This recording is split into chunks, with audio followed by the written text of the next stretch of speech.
Hi, welcome to Jaed English Center, a meeting that could change the world. This is not just a conversation, this is history in the making. Trump versus Zelensky, a battle of words, a fight for the future. Stay tuned as we uncover the full story.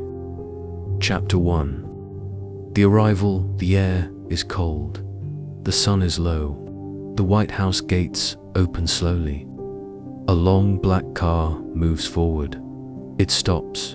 Cameras click. Journalists lean in. Notebooks ready. Microphones up. A moment later, the door opens. President Volodymyr Zelensky steps out. He is not wearing a suit. No black tie. No polished shoes. Instead, his usual outfit. A military-style jacket. Dark pants, sturdy boots. The reporters see it first. A suit was expected. A suit means respect. A suit means tradition. But he is here as a wartime president, a man whose country is fighting. Inside the White House, officials are watching. Some shake their heads, some exchange glances. One whispers, "He didn't wear it." Trump knows. He heard about this hours ago. He didn't like it then. He doesn't like it now. The tall double doors swing open. The Ukrainian president steps inside. The walls shine. Gold frames, bright lights, the heart of American power. Then, footsteps, slow, steady. A door at the end of the hall opens. And there he is. Donald J. Trump. He walks forward. His blue tie sways, his shoes shine, his smile is tight. This is a moment for the cameras, a historic handshake. Zelensky moves first. He extends his hand. Trump grips it firmly, too firmly. A pause. A test of strength. Then, Trump speaks. His voice is light. But there is something else beneath it. Nice outfit, Volodymyr. Very presidential. A few chuckles in the room. A few raised eyebrows. Zelensky does not laugh. He stands tall, his shoulders squared, his face unreadable. He is used to pressure. He is used to cameras. But today, this is not about a suit. He meets Trump's eyes. His voice is calm, even, "Mr. President, my country is at war." Silence. The room is full. Advisors, aides, diplomats. But now, it feels smaller, tighter. Trump's expression does not change. He nods, just once. A quick, sharp motion. Then, with a wave of his hand, he turns. "All right. Let's get started." The two men walk down the hall. The meeting room waits. The world waits. But one thing is already clear. This will not be an easy conversation. Chapter 2. The suit controversy. The room is quiet. The air feels heavy. Eyes shift from Trump to Zelensky. From Zelensky to Trump. Did the American president just mock him? Did he mean it as a joke? Or was it something else? A test? A challenge? Zelensky does not react. He sits still. He does not smile. He does not frown. He has faced worse than this. He has stood in burning cities. He has visited soldiers on the front lines. He has spoken to mothers who have lost their sons. A suit is not his concern. But in this room, it is a symbol. Trump leans back in his chair. His hands rest on the table. His fingers tap, slow, steady. He looks at Zelensky. Then he speaks again. His voice is smooth, but the words are sharp. "You know, people say a suit shows respect. A little effort, but hey, maybe I'm old-fashioned." Some in the room shift in their seats. A few smile. A few stay still. Zelensky does not move. He takes a breath. His voice is calm, but there is something behind it, something firm. Mr. President, my country is at war. This is how I dress when my soldiers are fighting for their lives. For a moment, there is silence. Then Trump exhales. A soft chuckle. He shakes his head. All right, all right. I get it. You want to look like a fighter. Zelensky's eyes do not leave him. His back is straight. His hands rest on the table. He is not here to talk about clothes. A woman coughs. An advisor shifts papers. The meeting must go on. Trump tilts his head. So, Vladimir, tell me, what exactly do you need? Now it begins. The real conversation. Zelensky does not hesitate. He has rehearsed this in his mind. He knows every fact, every number, every argument. We need air defense. We need weapons. We need long-range missiles. Without them, we cannot win. Trump nods slowly. He picks up a pen, twirls it in his fingers. He does not look at Zelensky. He looks at the table. That's a lot. It costs a lot.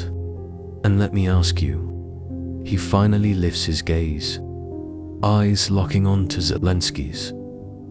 How much longer do you think this war will last? Zelensky holds his breath for half a second. Then he answers, as long as it takes. Trump sighs.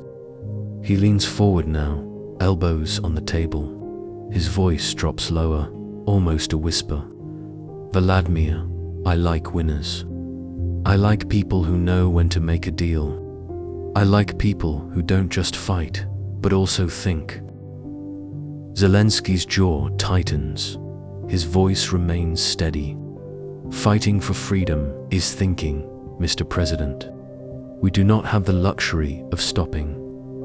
Trump smiles, but it is not a friendly smile. It is something else.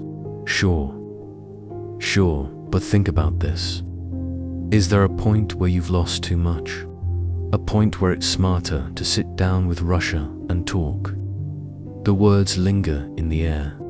Zelensky's fingers curl slightly. His face does not change, but his heart beats faster. He speaks slowly, carefully. Russia did not come to talk. Russia came to take. Trump taps his fingers on the table again. Maybe. But every war ends, Vladimir. Every fight has a deal at the end. Zelensky shakes his head. Not this one, not on their terms. Another silence. The room feels smaller now, the air thicker. Trump sighs. He spreads his hands. Look, I get it. You're a tough guy. You stand your ground. I respect that. He nods once. But let's talk numbers. What do you think American taxpayers want? Do they want to send you more money? More weapons? More aid? Zelensky leans forward now. His turn. They want to stop dictators. They want to protect democracy. If Ukraine falls, others will follow. Poland, the Baltics. The world will be less safe. Trump exhales, shaking his head. That's what they say. But you know what I hear? People are tired. They want America to focus on America. Zelensky does not blink. His voice is sharper now. If America stops supporting Ukraine, Russia will win. And when Russia wins, they will not stop. Not with us. Not with Europe. Not with anyone. Trump waves a hand. So dramatic. Zelensky's eyes darken. It is not drama, Mr. President. It is war. A heavy pause. The only sound is the distant clicking of cameras outside. Then Trump sighs again. He drums his fingers. All right, Vladimir, you made your case. He glances at his advisors. Let's take a break. He stands. The meeting is not over, but the tone has been set. Zelensky watches as Trump leaves the room. He does not relax. He knows this is not about suits, not about words. This is about survival, and the battle is far from over. Chapter 3. The opening statements. The cameras are gone. The doors are shut. The world is watching, but not from here. Inside this room, it is only them, the leaders, the advisors, the ones who make decisions that shape history. The air feels tense. Every chair is filled. Every face is serious. Trump leans back in his seat. His hands rest on the table. His fingers tap, slow and steady. His eyes study Zelensky, but his expression is unreadable. Then he speaks. His voice is light, almost casual, but there is an edge to it. Tell me, Vladimir, what is the plan? Zelensky sits still. He is ready for this. He has prepared every argument, every fact, but he knows this is not just about logic. It is about power. Trump's eyes narrow. He continues, "You want more aid, more weapons, more support. But what's the end game? When does it stop?" The words hang in the air. A question, but also a challenge. Zelensky meets his gaze. His voice is steady. It stops when Ukraine is free. A pause. Trump tilts his head. Free, that's a nice word, but let's be real. You've been fighting for years. How much longer do you expect the world to keep paying for this war? Zelensky does not blink. He speaks clearly. Slowly, we are not asking, we are fighting. A silence falls over the room. Some glance at each other. Some shift in their seats. The weight of his words lingers. Trump nods. A smirk plays at the corner of his lips. You know, some people say you're tough. Some say stubborn. I say, we'll see. He leans forward now. Elbows on the table. His voice lowers, but it is sharp. Wars don't go on forever, Vladimir. At some point, you sit down, you talk, you make a deal. Zelensky does not move. We will not negotiate with an invader. Trump raises an eyebrow. No matter what, even if it means ending the war. Zelensky's jaw tightens. If we stop now, it does not end the war. It only helps Russia. A murmur in the room. Some nod, some take notes. Trump exhales. He shakes his head. That's one way to look at it. His tone shifts. He gestures toward his advisors. Look, I get it. You want to win. You want to keep fighting. But America has been paying for this war a long time. People are tired. They want to know why we're still writing checks. Zelensky leans forward now. His voice is firmer. Because if we fall, others will follow. Russia will not stop. This is not just about Ukraine. This is about all of Europe. It is about the world. Trump chuckles softly. He looks at the ceiling, then back at Zelensky. You make it sound simple, like good versus evil, like a movie. Zelensky does not smile. It is not a movie. It is real. People die every day. Cities burn. We fight because we must. The words are quiet, but they land heavy. Even Trump does not speak for a moment. Then he leans back. Okay, so tell me, what exactly do you want? Spell it out. Zelensky is ready. He does not hesitate. More air defense. More long-range weapons. Sanctions on Russia must stay strong. We need your help. Trump listens. He nods slowly. His fingers tap against the table. Then he shrugs. And what does America get? Zelensky's lips press together. His voice does not change. Security, stability. A world where dictators do not win. Trump's smirk returns. That sounds nice, but let's talk business. He turns to his advisors. Some whisper among themselves. Papers shuffle. Numbers are checked. Then he turns back to Zelensky. We've given you billions. What if we stop? What if we say, enough? The question is cold. Director, the room feels smaller.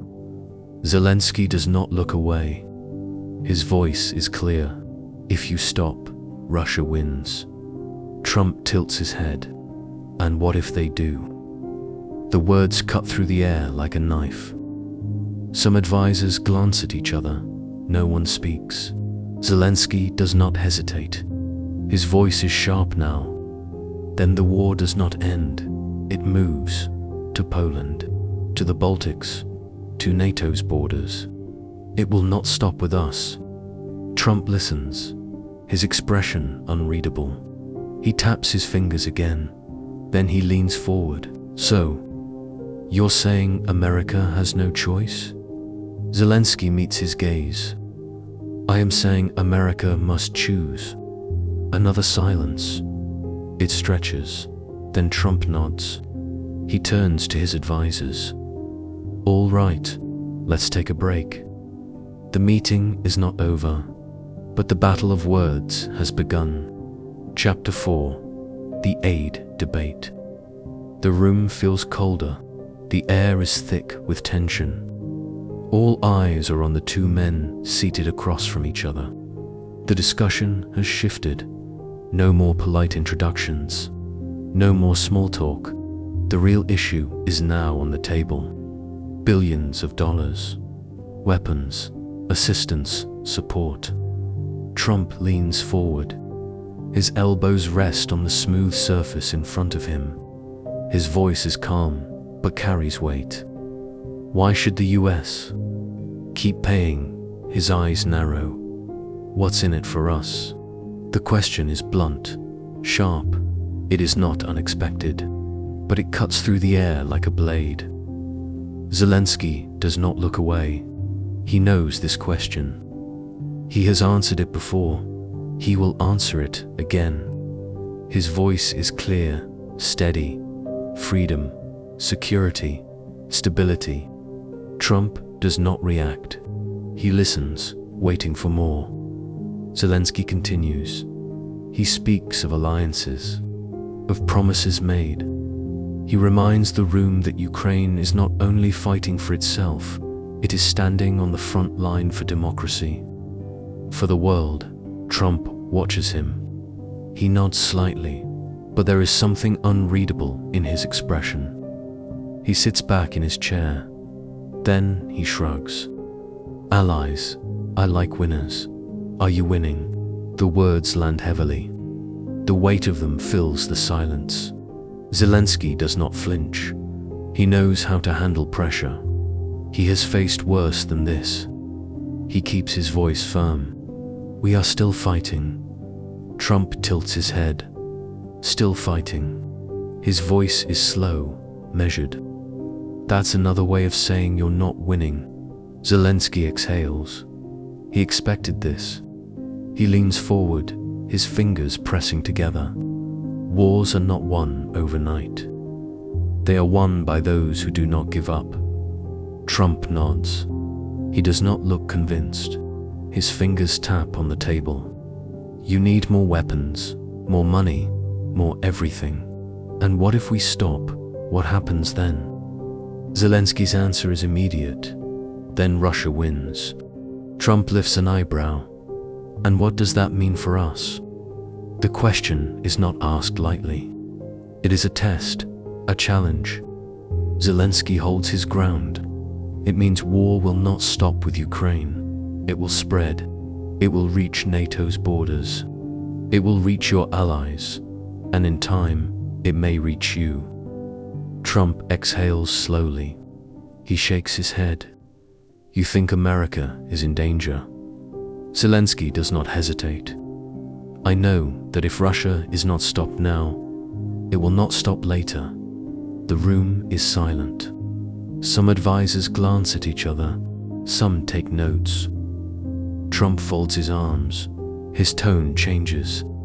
You're asking for billions. That's a lot. And tell me, how much of that money stays in Ukraine? How much is lost?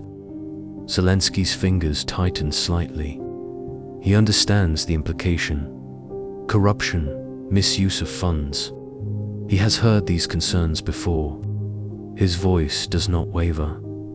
Every dollar is used for defense, for survival, for the fight against tyranny.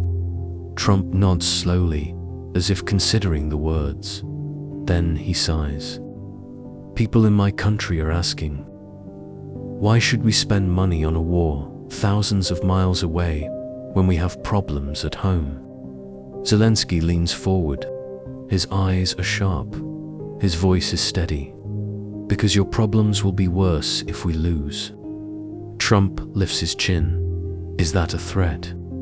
Zelenskyy shakes his head. It is a fact. A pause. A long silence. The weight of the moment is thick. Trump taps his fingers again.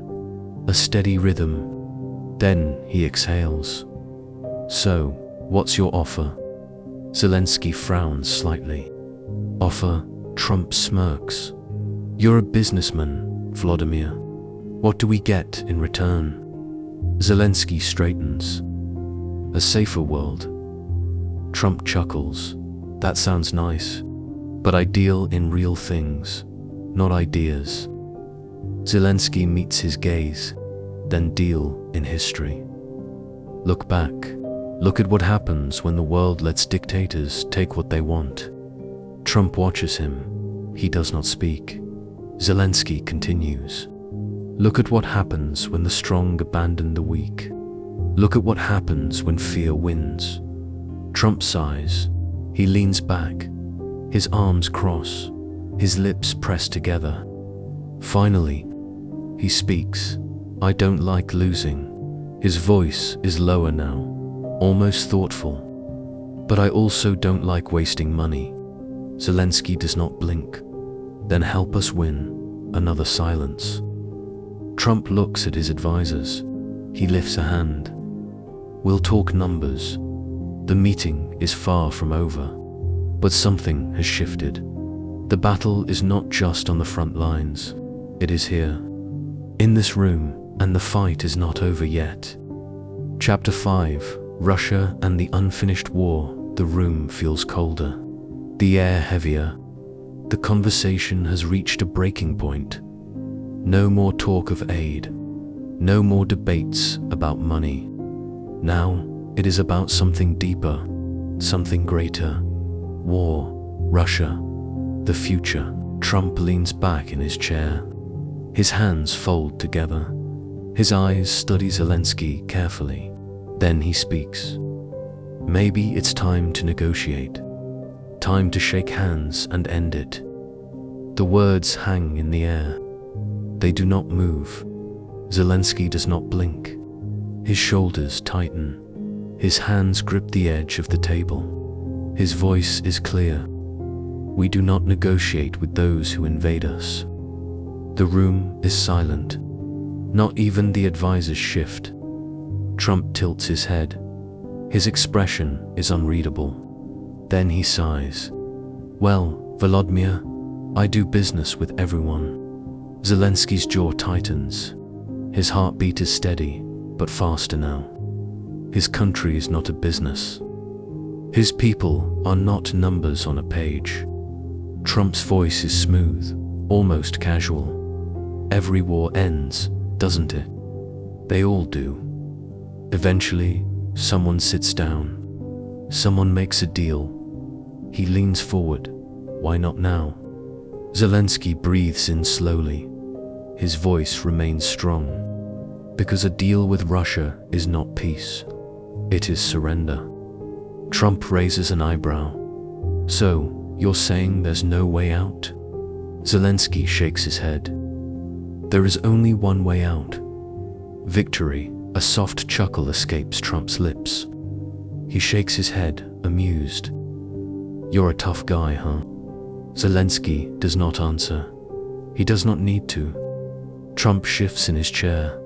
His tone changes. Look, I get it. You don't trust them. But what if there's a way to stop the fighting? A way to save lives? Zelensky's fingers tighten slightly. He has heard this before. The idea of peace. The promise of an easy way out. It is always tempting, but it is always a lie. He exhales.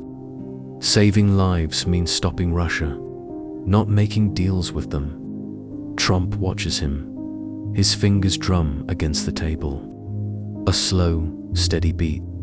You ever think you're fighting a war you can't win? Zelensky does not hesitate.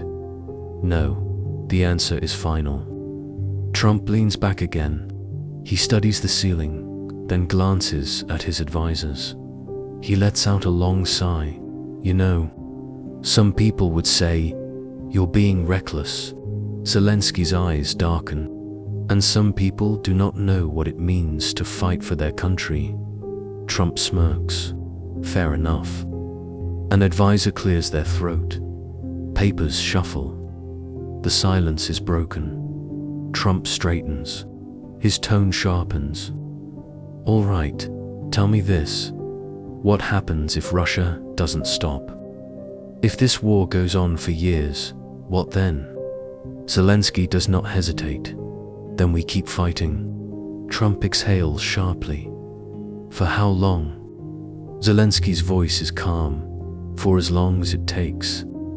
Trump shakes his head. And if you lose? Zelensky meets his gaze. His voice does not shake. We will not. A pause. A heavy, unbreakable pause. Trump watches him. His lips press together. Then he exhales. You're really all in, huh? Zelensky nods once. Yes. The room is still. The air feels thick. Trump rubs his chin. All right. Let's say we keep sending weapons. Keep sending money. What's the guarantee? What do we get? Zelensky leans forward. His voice does not rise, but it is filled with purpose. A safer world. A future where dictators do not win. A future where Russia does not decide who lives and who dies. Trump exhales. He nods slightly. Big words. Zelensky does not move. True words. Trump looks at his advisors again. They whisper among themselves. Some take notes, some wait. He looks back at Zelensky. His tone is thoughtful now. So, no peace talks, no deals, no stopping. Zelensky's voice is steady. No stopping. Trump sighs. He runs a hand through his hair. All right, a pause. Let's see what we can do. The meeting is not over, but the conversation has changed. The lines are drawn. The decisions are not easy. The war is not finished. The fight is far from over. Before we begin Chapter 6, a quick note for our listeners. You're currently listening to this audiobook on Wunglish. Remember, this content is specially made for Wunglish listeners only. If you're hearing it on any other channel, it may be a violation of Wunglish's rights. Please ensure you're tuned in to the right source to fully enjoy and respect this audiobook journey. Now, let's continue the story. Chapter 6. The press conference that never happened. The afternoon sun shines on the White House lawn. A podium stands ready. Microphones are in place. Reporters adjust their cameras. The world waits. A press conference is scheduled. Leaders should stand side by side. Words should be spoken. Promises should be made. Inside, the mood is different. The meeting has not gone as planned. Tension lingers in the air. Voices are hushed, but the urgency is clear. Aides move quickly. Phones buzz. Papers shuffle. The energy is restless. Trump stands near the long wooden table. his arms crossed, his expression unreadable. Zelensky remains seated. His hands rest on the armrests of his chair. His posture is firm, his face unshaken. Across the room, an advisor leans in. A whisper, just loud enough. "Cancel it." The press secretary nods. The decision is made. There will be no joint statement, no photos of unity, no words of agreement. Zelensky watches them. His jaw tightens. He unfolds his arms and sits forward. His voice is clear. "This is a mistake." Trump grins. His head tilts slightly. A familiar smirk forming. Sometimes silence says more than words. The room is still. Advisors wait. Aides exchange glances. The air between the two men remains thick. Zelensky exhales. He knows what this means. No statement, no speech, no public show of support. The cameras outside will see an empty podium. Reporters will ask why. The world will wonder what went wrong. Trump turns to an aide. "Tell them something came up." A hand waves dismissively. It is over. Zelensky stands. His movements are slow, deliberate. His hands clasp together. His voice remains calm. But there is steel beneath it. "If you do not stand with us, history will remember." Trump's grin lingers. But there is something behind his eyes now. He shrugs. History remembers a lot of things. His voice is casual, too casual. Sometimes it remembers winners. Sometimes it remembers mistakes. Zelensky does not react. He has nothing more to say. Words today would change nothing. Actions already spoke. The door opens. Aides move to guide them out. A hallway stretches ahead. Bright lights, polished floors. Footsteps echo as the two leaders walk side by side. No words pass between them. At the entrance, security stands ready. Zelensky's team is waiting. A final handshake is expected. Cameras are positioned. Even if the press conference is gone, Trump stops. He looks at Zelensky. "Good luck," he says. His voice light, almost amused. Zelensky meets his eyes. "We do not need luck. We need allies." A pause. Trump nods once. "We'll see." Then he turns and walks away. The door closes behind him. Outside, the cameras flash. Reporters lean forward. Microphones are raised. But the podium remains empty. No leader steps forward. No speech is given. Aides offer quick explanations. The press event is cancelled. No further details. No reason given. Reporters shout questions. Was the meeting a failure? Did Trump refuse aid? Why is Zelensky leaving without speaking? There are no answers. Zelensky steps into his car. The door shuts behind him. The engine hums. The vehicle moves forward. Away from the White House. Away from the empty podium. Away from the words that were never spoken. Inside the car, he exhales. His gaze remains fixed ahead. There is no time to dwell. No time for frustration. The fight is not over. The war is not won. The White House fades in the distance. The questions remain. The world will talk. They will analyze every moment. They will wonder what was said behind closed doors. But Zelensky knows the truth. Some moments do not need cameras. Some battles do not happen on the front lines. And some silences are louder than words. Chapter 7, the abrupt ending. The room feels colder now. The meeting, once tense, is now over. No agreements, no resolutions, no warm farewell, just an ending. Sharp, sudden, unfinished. Trump pushes back his chair. His expression is unreadable. His advisors are already moving, collecting documents, checking messages, whispering among themselves. Some glance toward Zelensky, but no one speaks. There is nothing more to say. Zelensky rises, his hands at his sides, his face calm. He does not rush, does not hesitate. He knew this meeting would be difficult. He knew there were no guarantees. But still, something lingers in the air. An expectation, an unspoken challenge. Trump watches him. Then, just as Zelensky reaches the door, his voice breaks the silence. Next time, wear the suit. A chuckle, a smirk.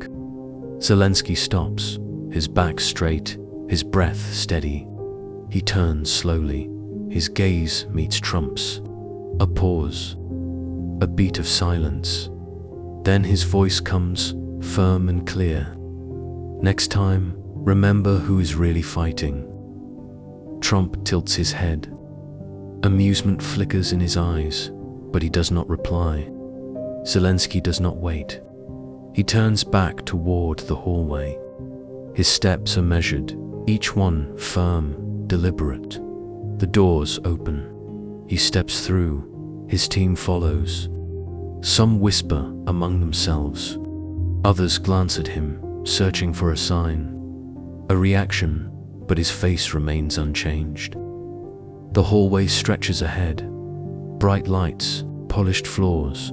Footsteps echo against the walls. The air is thick with unspoken words. Outside, the world is waiting. Reporters stand ready. Cameras flash. Microphones are raised.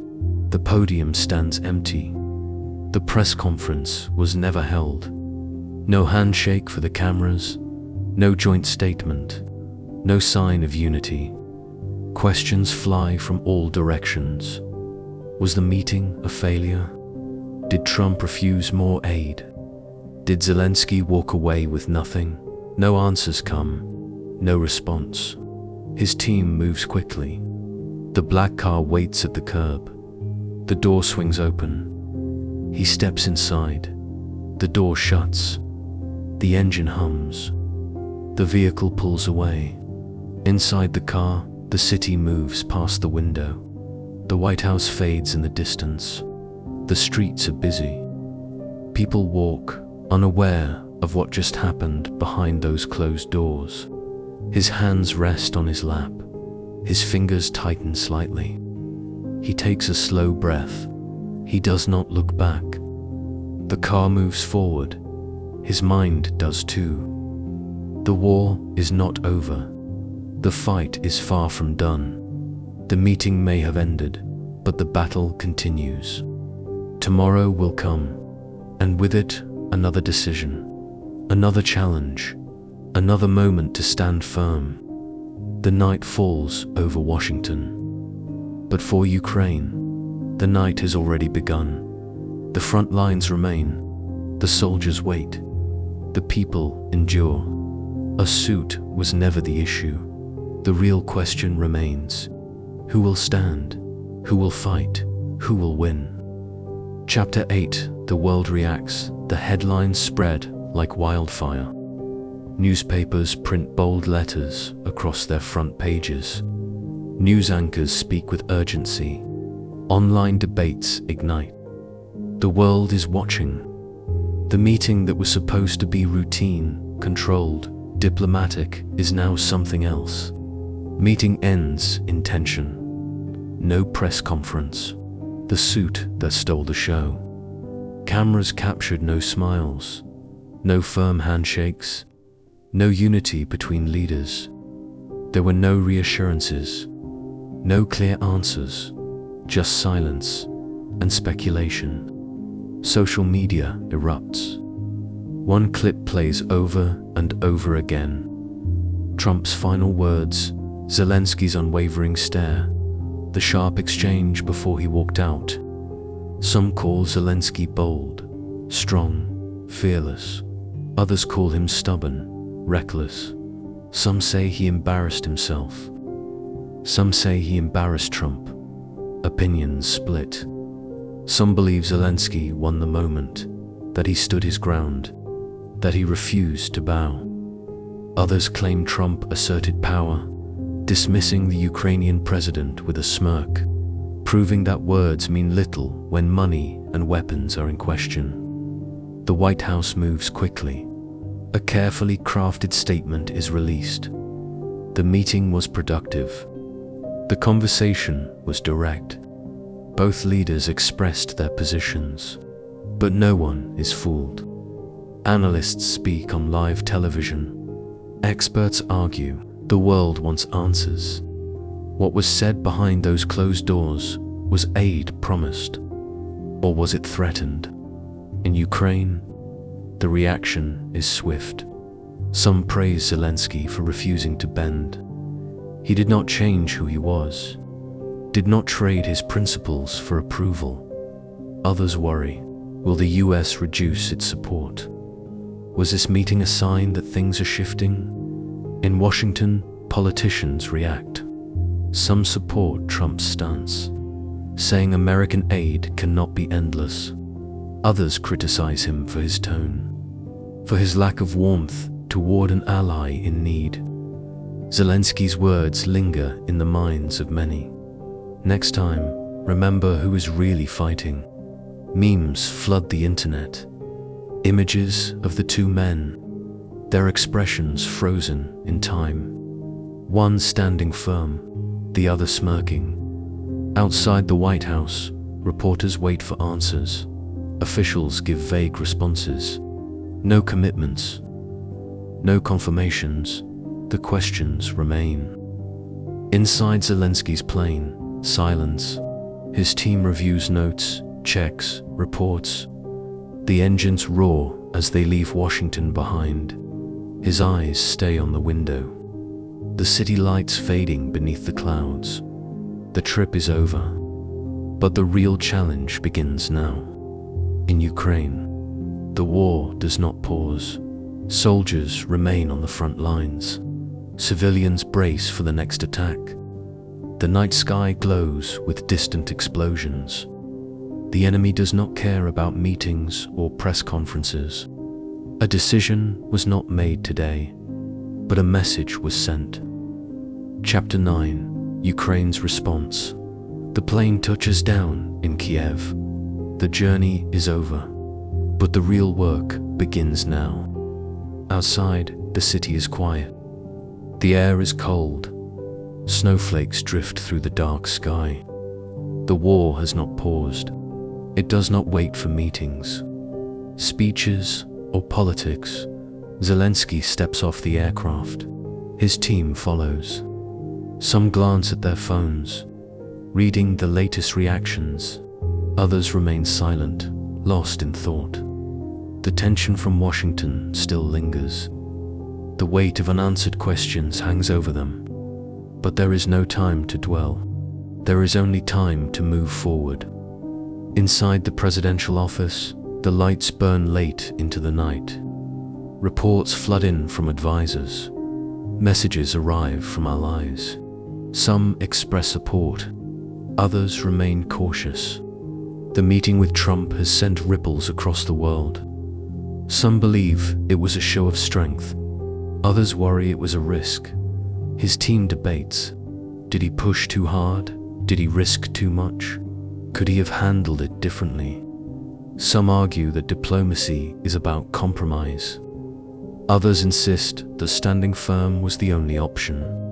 The discussion goes in circles. Zelensky listens. He lets them speak. Then, when the room quiets, he rises.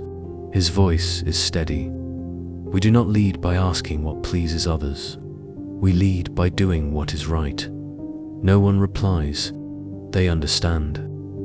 The next morning, the sun rises over Kiev. Smoke still lingers in the distance. The reminder of another night of attacks. But the city stands. People move through the streets. Life goes on. Even in war, a speech is planned.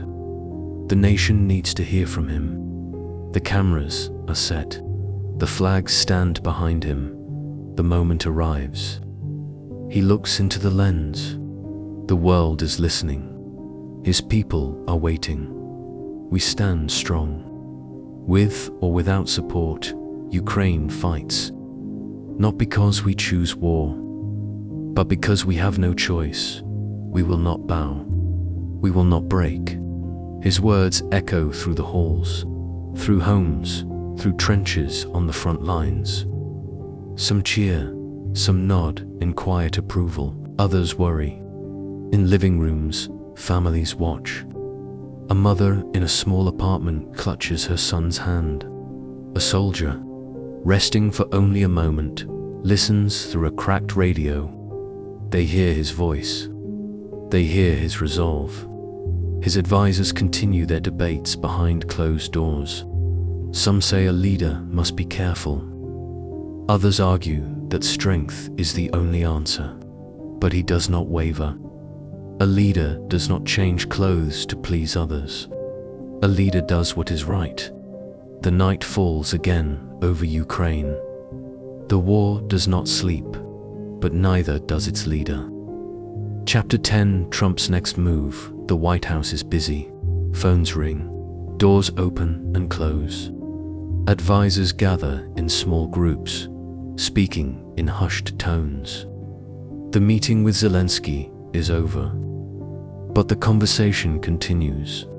Some believe the matter is settled. Others are not so sure. Trump sits behind his desk. His arms rest on the chair. He listens. Some suggest cutting aid further, shifting priorities. Others argue against it, warning of consequences. The debate is heated. Some voices rise. Others fade. He leans back, eyes half closed. He does not rush. He likes to wait, to watch, to see how the world reacts. The media is still talking about the meeting. The headlines have not stopped. The world is paying attention. Then, a decision. He picks up his phone. His fingers move across the screen. One message. Just a few words. Strong leaders make strong deals. Weak ones, well, they wear whatever they want. He hits send. The internet explodes. Screens light up. News anchors repeat the words. Analysts debate the meaning. Some laugh, some frown. Some say it is a joke. Others call it an insult. Social media erupts. Supporters cheer. Critics shake their heads. Memes appear within minutes. A photo of Zelensky in his military jacket. A photo of Trump in his suit. The words beneath. Who is strong? Who is weak? In Kiev, Zelensky sees the message. He does not react. He has no time for games. The war is real. The suffering is real. Words on a screen do not change that. His advisors bring updates. Some American officials distance themselves from the post. Others defend it. The world watches. Leaders from Europe weigh in. Some stand with Ukraine. Others stay silent. Trump's words are simple, but the meaning is not. Is he hinting at something? A shift in policy, a new direction. The uncertainty spreads. Inside the White House, advisors continue their discussions. Some say the message was strategic, a test, a way to measure reactions. Others believe it was impulsive, another unpredictable move. Trump remains unreadable. He speaks little about the meeting. He moves on to other matters, publicly at least, but behind closed doors. The discussions continue. What next? What is the price of continued support? What does America gain? Ukraine waits. The world waits. The silence is filled with questions. The night falls over Washington, but the storm has just begun. Chapter 11. The Legacy of a Suit. The months pass. Seasons change.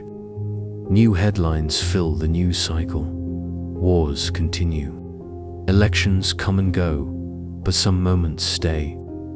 Some conversations do not fade. Some images remain. People still talk about it.